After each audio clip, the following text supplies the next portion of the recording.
Three distinct ages have been introduced to Civilization 7 alongside separate leaders and civs and a whole load more to unpack.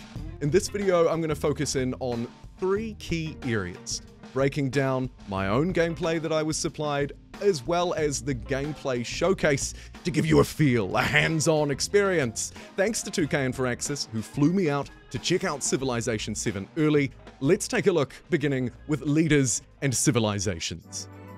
This one was probably a big step change. The most common feedback I've heard is something along the lines of Humankind 2.0. So let's break down what this actually means. For starters, you'll note that the leaders and civilizations are separate.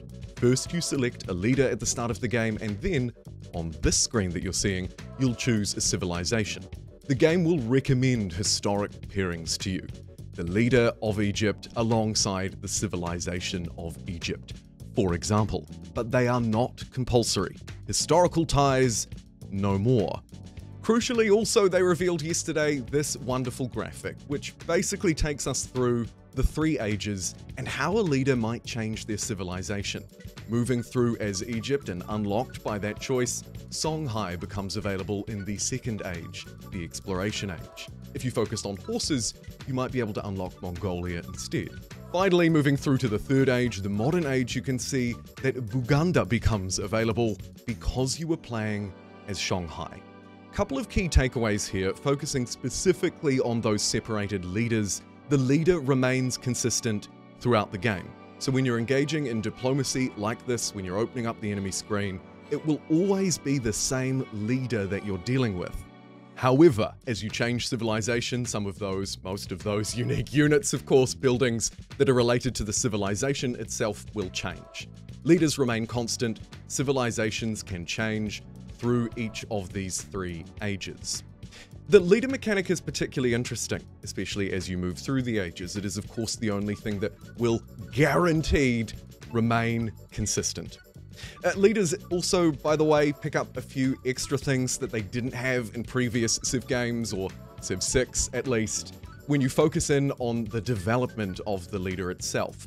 As it's the only thing that remains consistent out of Civ and leader guaranteed, it's also, I believe, important for that consistency to build on the leader. And the team at Firaxis have tried to do this not through the bonuses and that kind of thing, but rather through this, the leader attribute tree. If you focus on cultural endeavors, cultural events, cultural development, you'll start to earn points in that tree. Alternatively, militaristic or expansionist leaders focusing down those legacy pathways will unlock different benefits. The leveling up of a leader, I think, will help with that consistency, but of course that underlying concern that it will break with immersion and it will make things difficult shouldn't be underplayed. It's something that stuck out to me, and I'll have a little bit more to say about this, the more controversial side, in a future video. Let's now shift our attention to a key interlocking feature, the new ages mechanic. Unlike Humankind, split across, say, 6 or 7, Civilization 7 has chosen 3 ages. The antiquity, the first age that you begin the game in. Then as you move through, maybe around, shall we say, the historical year, 800, 900, 1000, 1200-ish, we see the exploration age. This age focused, of course, more about going out into the seas, finding new land to settle and uncover. And finally, the modern age, shall we say, beginning around 1800. This is the third time and your third opportunity to change your civilization throughout a game. Basically, though, of course, it will only happen twice. You pick your first one, and then you have 2 opportunities to change, moving through into the modern, and then, of course, before that, into the exploration eras. How does it actually play out in practice is difficult to say. I had hands-on experience through this particular point in the game, the end of antiquity into the next age. I did not, however, nobody did, play the modern era.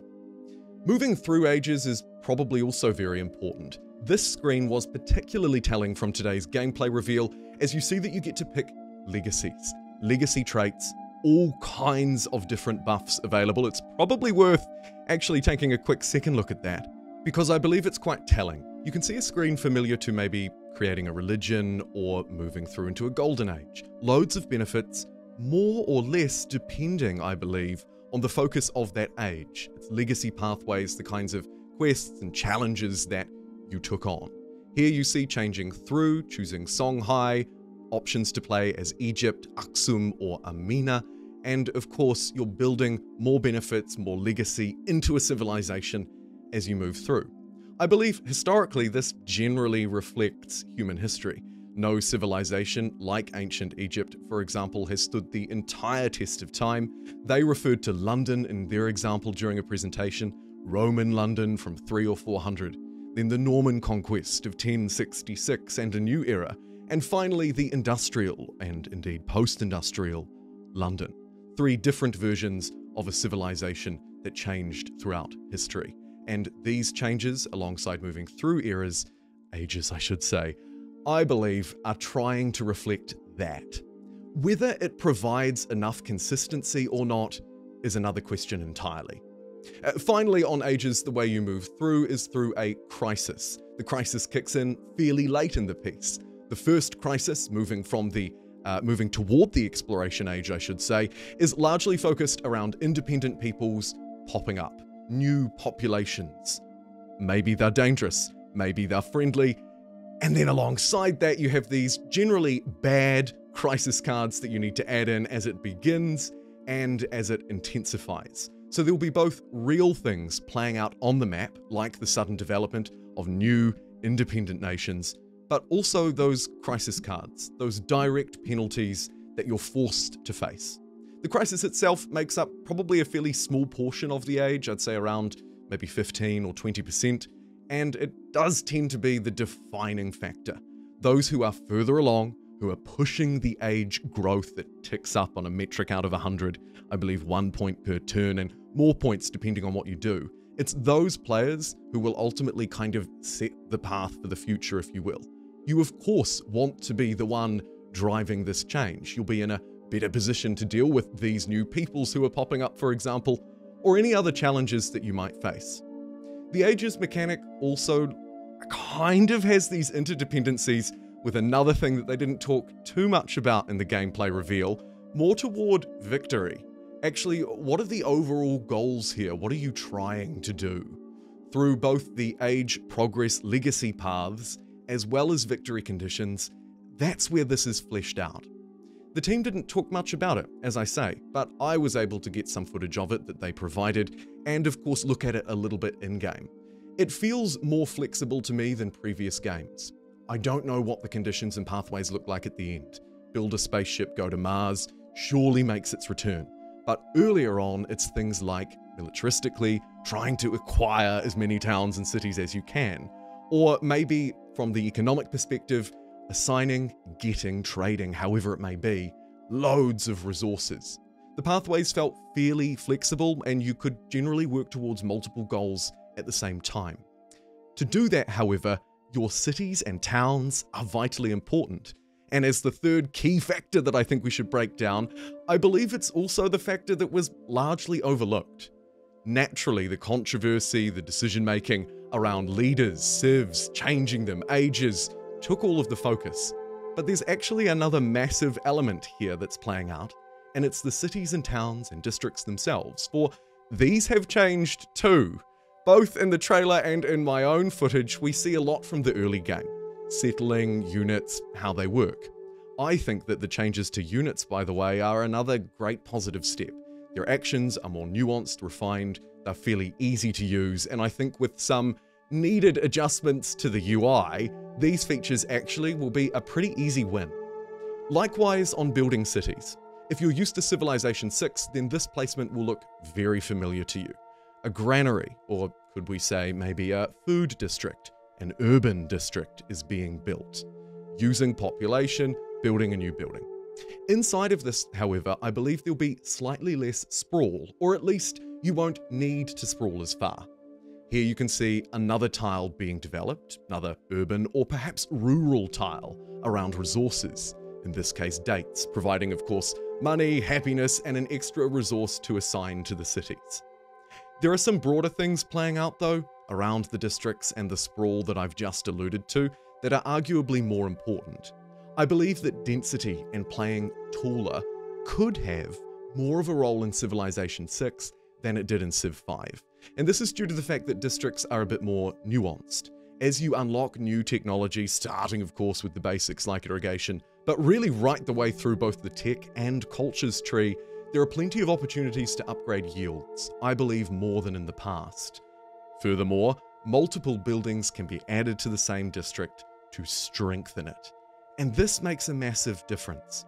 Alongside, of course, navigable rivers, here they are playing out in actual gameplay, sometimes, as they highlighted, leading to unique natural wonders which largely reappear in the same form that they did in Civilization 6.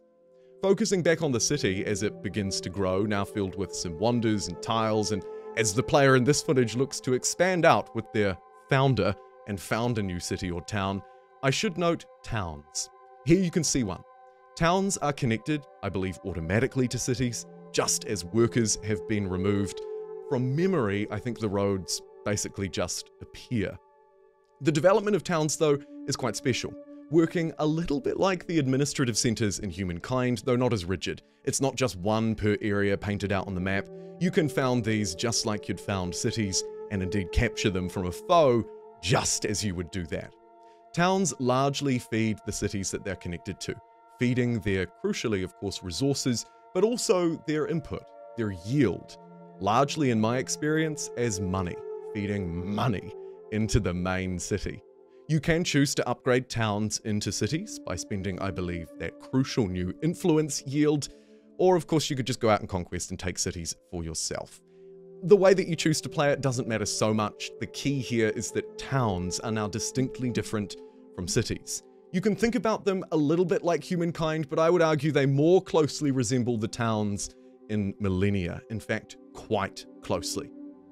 A step away and a sort of a supporting feature around these towns and cities is obviously the bonuses that you choose, the leader that you choose. So everything that we've talked about in today's video, with the focus on leaders, civilizations, and cities, is obviously quite interdependent. I believe that the cities and towns is a pretty easy win. It probably won't prove too controversial. It's pretty easy to use and understand, and in my relatively short experience with Civilization 7, I have to argue that it's honestly pretty good. The changing of CIVs through ages, while it may only happen twice, I believe will be a little bit stickier, right? There are going to be some challenges there, particularly some teething issues. And as I mentioned earlier, I'll have more to say on that probably in my next video. However, there's some more crucial things to cover, some news that's been updated or changed, believe it or not, since yesterday, and some crucial game announcements. Let's focus in on that now at the end of the video. The first big piece of news, answering apparently a whole load of questions from you and I, was who will the narrator be? And taking some inspiration from Civilization 5, a Game of Thrones actor returns with the wonderful Gwendoline Christie being the narrator for Civilization 7. And build something you believe in. And while you're building something you believe in alongside that voice, I should also note that some of the other rewards were revealed, including the pack that's given as a pre-order reward or with the more deluxe editions, as well as the Napoleon skins for players who have linked their 2K account and played Civ 6 in the latter case. On the editions, we've talked about these already. Not a lot new was revealed. I'll keep the information up on screen. Basically what you need to know is the game default price for the standard edition will generally be $70 US, unless you're playing on the Nintendo Switch, in which case you get a $10 discount. Moving through the deluxe edition, again, you're going to be paying about an extra $30 US, depending on where and how you're playing it. Finally, the Founders Edition did receive some new information from just yesterday. Price point, content, all remains the same. However, the physical-only Collector's Edition was revealed. Doesn't come with the game by default, but you do have the option, they stressed, to buy a digital key for the game. I think that clock looks awesome. I'm not even a clock guy. And finally, of course, the cinematic trailer was revealed. I could pause this, break it down, point out different buildings. Hey, look, the Egyptians are in the game. Natural disasters return just as they were in Civilization 6 for the most part. Look, there's the Inca. But I won't do that. I think largely the trailer speaks for itself, and that probably brings us to a nice conclusion, a nice end point for this video. As I say, I've got more to come, including a longer form video where I focus really just in on my opinions instead of reporting on the facts and explaining what you're seeing. And maybe one other one, I don't know. I don't want to overdo it, but I do have lots to say. Join me in the discussion down in the comments section below, and I will see you next time.